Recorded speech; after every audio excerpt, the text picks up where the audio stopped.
It was supposed to be a rescue. One man, one dying Jaguar, one act of courage. But what happens when doing the right thing puts a target on your back? What followed left even the park rangers speechless. You ever do something good, like genuinely decent, and life just turns around, slaps you across the face, and says, "Wrong move, genius?" Yeah, that was my Tuesday morning. I wasn't some kind of wildlife whisperer. Name's Lucas Sloan, 47, ex-electrician from Tallahassee turned freelance field tech for a conservation group in Brazil. Midlife crisis? Maybe. But after my divorce and a string of thankless jobs where the only thing I saved was coffee from going cold, I figured, why not try and save something that actually matters? I was deep in a part of the rainforest that hadn't seen a decent map since the 70s. My job was to install motion-triggered cameras and remove old electrical hazards left behind by some brilliant illegal miners. You know, the type of people who think cutting through nature with bulldozers is the same as entrepreneurship. That morning, the jungle was dead quiet. No monkeys howling, no birds screaming at each other, just the slow, pulsing buzz of humidity and then a sound I'll never forget. A crackling, low-pitched yelp. Somewhere between metal scraping metal and a throat tearing open. I turned a corner and there he was, a Jaguar, mid-sized, maybe 2 years old. His muscles were locked, mouth wide open, fangs bared in agony. He was standing in a puddle beneath a broken electric post, soaked from the rain. Sparks danced around his paws like tiny devils. And you want to know what I did? I ran, not away, toward him. I don't remember thinking. I dropped my pack, ripped off my gloves, grabbed the dry end of a fallen branch, and swung it like a baseball bat at the switchbox. Sparks flew, the smell of burning ozone hit my nose, and the light in the Jaguar's eyes faded.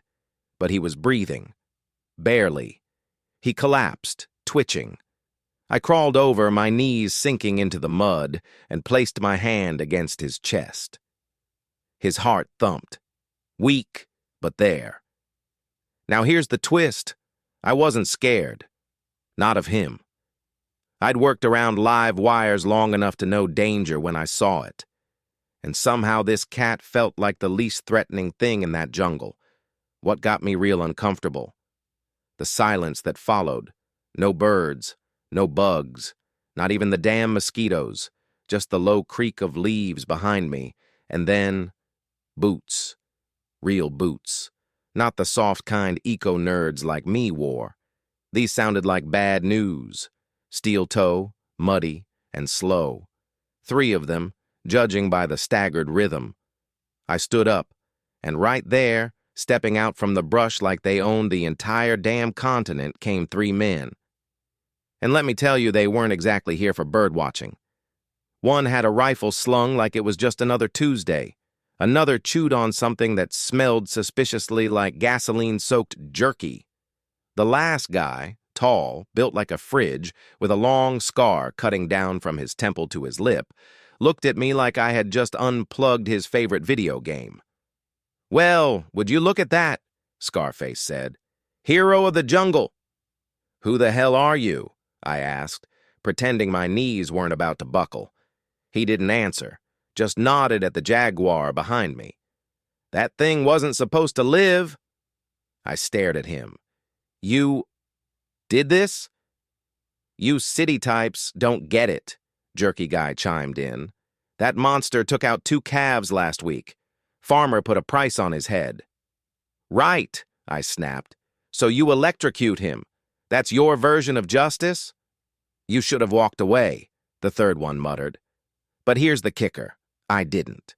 Because there's something real stupid and real stubborn in men who've had everything taken from them already. A kind of grit you don't polish off easily. And at that moment, standing between a half-dead Jaguar and 3 grown men who thought they were nature's solution to everything, I realized I was about to get into something way deeper than I ever planned for. And I couldn't stop now. What happened next changed everything. You do not want to miss how this spirals. Stick around. It's only getting worse. Now I'm no action hero. I've got a tricky shoulder, a bad ankle from a roof job gone wrong in '09, and a strong preference for staying alive. But I was standing in front of a half-fried Jaguar and 3 men with guns like I was bulletproof. Why? I honestly don't know. Maybe because I'd already fried half my common sense with that damn electric box. Scarface. Let's call him that, since none of them introduced themselves, charming guys, stepped forward, his boots crunching the wet jungle debris like he was stepping on bubble wrap. "You really gonna stand there for that thing?" he asked, cocking his head. "That thing has a name," I said. "Well, not a name I know, but he deserves one. Maybe something like Sparky." He didn't laugh. The guy behind him did, just once. Then he spit on the ground. Real classy bunch. "Step aside," Scarface barked. "This isn't your business." "Oh, it's not?" I said, raising my hands halfway, palms out like some kind of peace offering. "Because I'm standing here and he's lying there, and if I hadn't stepped in, you'd have yourself one more carcass to brag about." I saw the twitch in his cheek. The kind that usually happens right before someone does something real dumb. He took another step. Behind me, Sparky, yeah, we're going with that, gave a low, pitiful growl. I didn't dare turn to look. One wrong move and I'd be joining him in the dirt. That's when I heard the radio crackle. Not mine, theirs. One of the goons slapped his walkie, muttered something in Portuguese too fast for me to catch, then glanced nervously at Scarface. He didn't like whatever he heard. "Wrap it up," he hissed. "They're coming." "Who's coming?" I asked. "Park rangers? The army? What, did you forget there are laws around here?" Scarface didn't answer. He raised the rifle instead. Now this is the part in movies where the hero makes some miraculous dive, tackles the bad guy, and everything works out. I didn't do that. I froze. I was calculating, wondering if I had enough time to reach my pack and maybe throw a wrench. Then, salvation. The roar of an engine ripped through the trees, loud and fast. A second later, a battered green truck slid into view, brakes squealing against the mud. The logo of the Environmental Patrol was half scratched off, but I'd seen it before. Out jumped 2 men in uniforms, armed and very serious looking. One of them, Bernard, I think, I'd met once during a safety briefing months back. Grumpy, gray-haired, and not fond of nonsense. "Drop the weapon," he shouted. Scarface hesitated. "Now!" I'll say this, the man might have been a criminal, but he wasn't suicidal. The rifle hit the ground with a wet thud. His buddies followed suit. In 10 seconds, they were on their knees with their hands on their heads like school kids caught cheating. Bernard looked at me. "You all right?" "Depends on your definition," I said, backing away from Sparky, whose breathing was still ragged but steady. The ranger walked over to the box I'd smashed and shook his head. "This setup's illegal. Real nasty. We've seen 5 more like it in the last month. Same battery packs, same wire." I glanced at the 3 men, who were now being zip-tied, and read their rights in Portuguese. None of them looked my way. Cowards.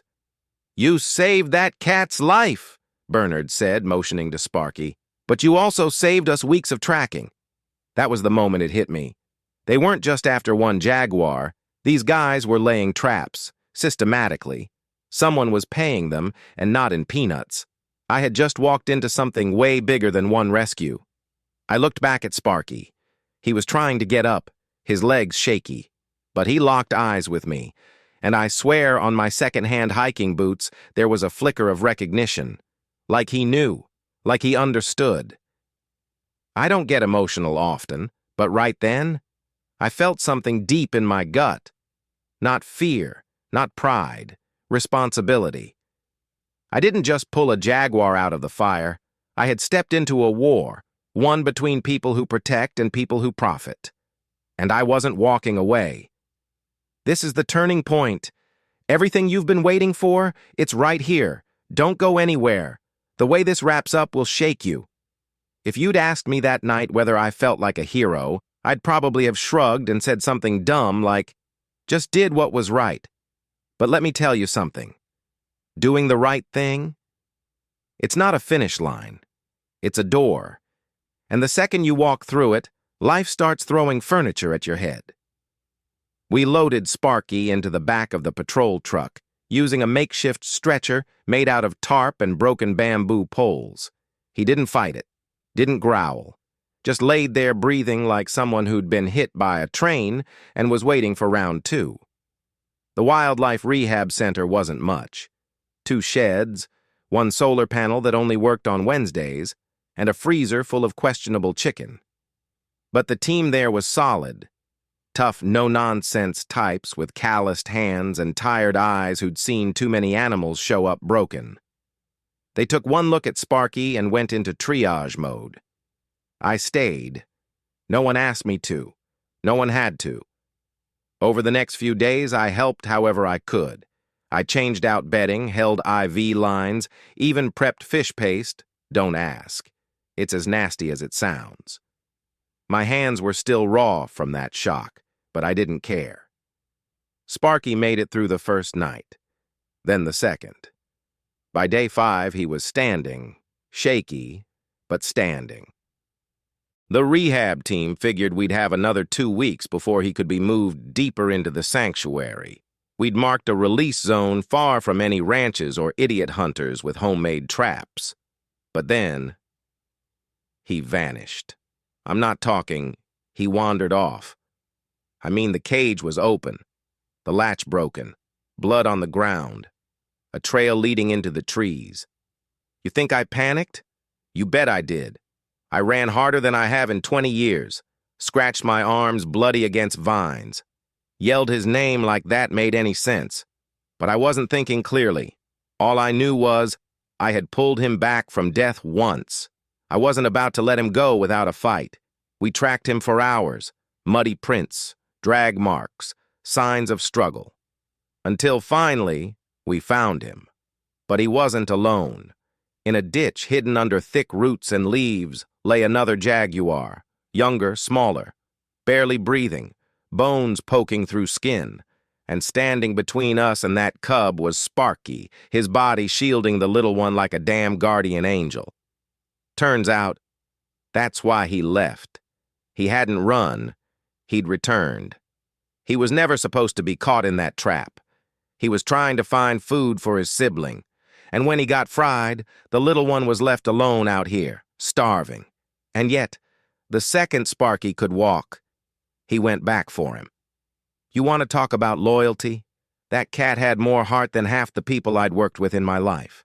We brought them both in, slowly, carefully. And for the first time since I arrived in this mess of a jungle, I felt something settle in my chest. Peace. The 2 Jaguars, brothers, we later confirmed through markings, recovered together. They were wild animals, yes, but there was something deeper there.